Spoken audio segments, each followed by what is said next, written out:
Olá pessoal, estou aqui para mais uma aula de biologia e hoje nós vamos conversar sobre as bactérias e os vírus. As bactérias, que são seres procariontes, apresentam uma célula primitiva, uma célula que não tem um núcleo organizado. E é sobre as bactérias que nós vamos iniciar a nossa aula. Observe então a estrutura bacteriana. Então nós temos aí na estrutura bacteriana a presença da membrana esquelética da bactéria. Vai dar resistência à bactéria, também conhecida como parede celular bacteriana. Em seguida, um outro envoltório, a membrana plasmática da bactéria e a região interna celular, o hialoplasma, onde nós vamos encontrar a presença da cromatina, material genético da bactéria, e dos ribossomos, estrutura responsável pela síntese das proteínas das bactérias. Em detalhes aí, o material genético da bactéria. Então nós temos o DNA e o plasmídio, que é um DNA independente. O plasmídio é utilizado pela engenharia genética para a produção da insulina humana. E os laboratórios utilizam essa molécula de DNA para a produção de várias substâncias proteicas, entre elas, como já citei, a insulina. Então as bactérias, elas são utilizadas na produção de substâncias, como a insulina, como já citei, e também são utilizadas na produção do processo de fermentação dos alimentos. Bactérias, elas têm uma importância. Além de serem utilizadas comercialmente, nós vamos encontrar bactérias decompositoras, que são aquelas que realizam a reciclagem da matéria orgânica, um papel fundamental para o ecossistema. Então, quando o animal morre, quando uma planta morre, então os cadáveres, os restos desses animais, ou mesmo os órgãos que entram em decomposição, quem realiza esse processo de reciclagem da matéria são as bactérias, chamadas de bactérias decompositoras. Nós temos também as bactérias simbióticas, que realizam processos no nosso organismo, por exemplo, as bactérias intestinais, que ajudam na fixação de nutrientes e no processo de digestão. Nos ruminantes, como a vaca, a cabra, nós também vamos encontrar bactérias simbióticas ajudando no processo da digestão. Então, pessoal, bactéria é um ser vivo muito importante, porque além de participar nas indústrias e também participar no processo de reciclagem, ela é um agente etiológico de várias doenças. O que é isso? É um agente que pode causar muitas doenças, patogenias, principalmente a espécie humana. E agora nós vamos conhecer algumas formas bacterianas. Então nós temos a forma coco, uma forma esférica, como vocês estão observando. 2 cocos, então eu tenho aí um diplococos. Depois eu tenho a forma de bacilo, a forma de vibrião e a forma de espirilo. Observem também os estafilococos e os streptococos. Entre os parasitas que nós encontramos na nossa espécie, que estão parasitando, causando doenças na espécie humana, nós vamos encontrar a meningite, que é uma doença causada por um diplococos, por exemplo. Cólera é uma outra doença causada por um vibrião, aquela forma que nós acabamos de observar nas bactérias. Então agora nós vamos mostrar as principais doenças causadas por bactérias. Acompanhe, por favor. Então, doenças causadas por bactérias, nós temos lá coqueluche, tosse comprida, a difteria, tétano, febre tifoide, gonorreia e a sífilis. Lembrando que a gonorreia e a sífilis são doenças transmitidas sexualmente. Então, são doenças que vão ser transmitidas através da relação sexual. Agora, vamos continuar com as próximas doenças. Hanseníase, meningite meningocócica, cólera, leptospirose, botulismo e tuberculose. Algumas dessas doenças você tem que estar revendo a forma de transmissão, como é que ocorre também a profilaxia dessas doenças. E os vírus? Aonde que nós vamos encaixar os vírus? Os vírus pertencem a um outro grupo, ao grupo dos acelulares. Então vamos lembrar a estrutura viral? Observem. Então nós temos aí glicoproteínas e lipídios formando o capsídio. O capsídio é o envoltório, protetor dos vírus. Nós temos agora o material genético dos vírus. Nesse exemplo, nós temos o material genético que é o ácido ribonucleico, o RNA.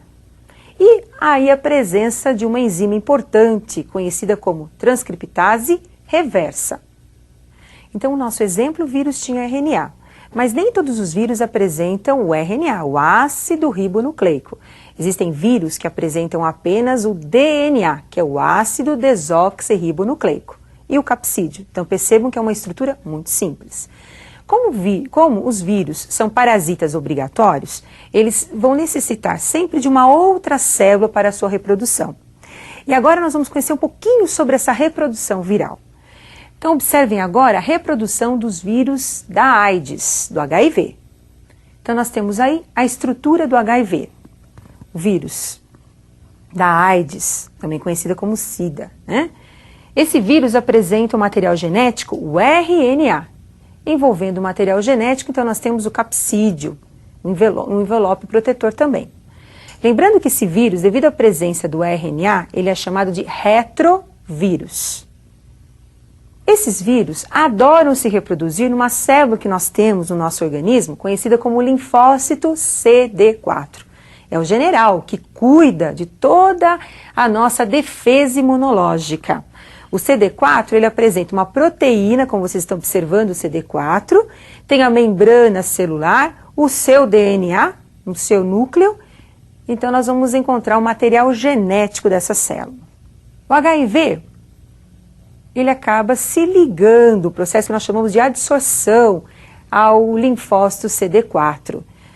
Após a sua ligação, o RNA, ele abandona o seu capsídeo, entra na célula do linfócito CD4 e inicia o seu processo de multiplicação. Com a ajuda da transcriptase reversa, sua enzima, ele acaba produzindo um DNA modificado.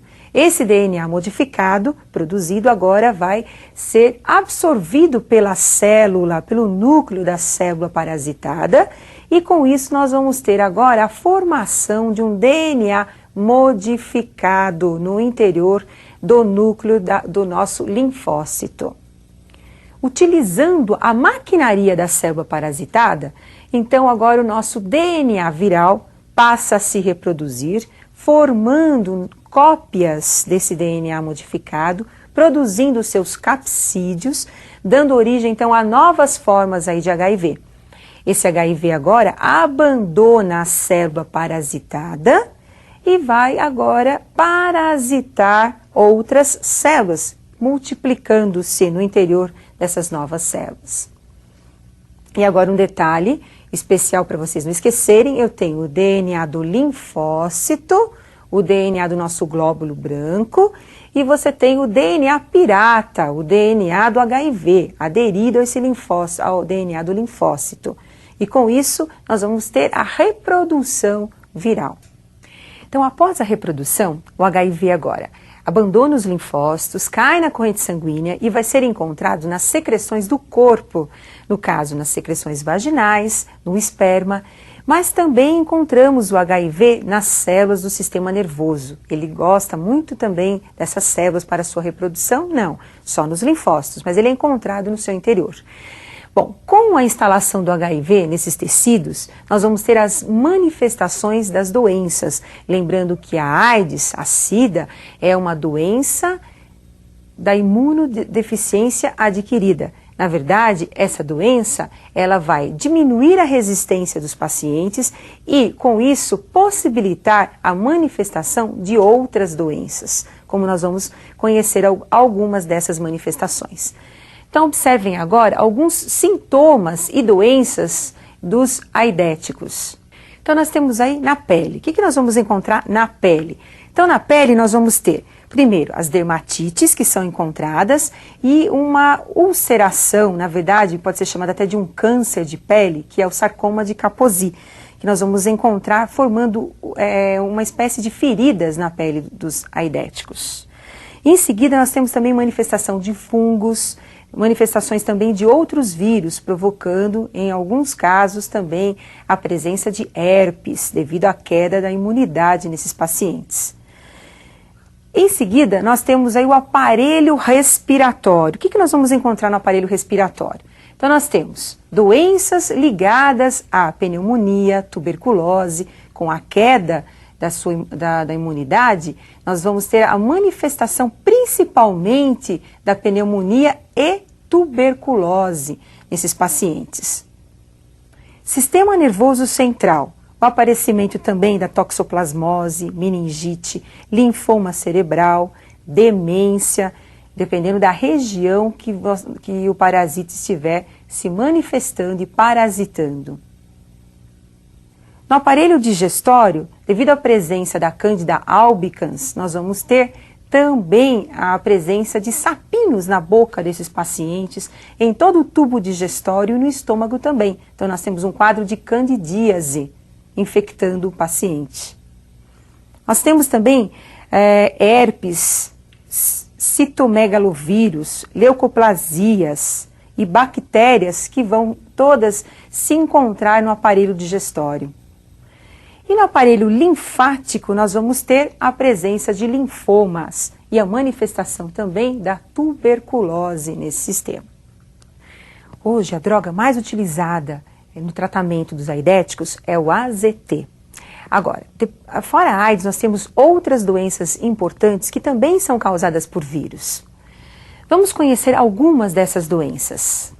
Cachumba, hepatite, a poliomielite, conhecida também como paralisia infantil, a raiva, rubéola, também conhecida como sarampo alemão, o sarampo, a varíola, febre amarela, que muitos acabam confundindo também com a febre malárica, a dengue, a AIDS e a herpes. Todas essas doenças que nós acabamos de estudar, elas são importantes, mas vocês deverão aprofundar um pouquinho mais o estudo sobre essas doenças, levando em consideração o agente etiológico, que é o agente causador das doenças, as formas de transmissão dessas doenças e também os sintomas dessas doenças, que são importantes. E eu aguardo vocês para a nossa próxima aula de biologia. Até mais, pessoal!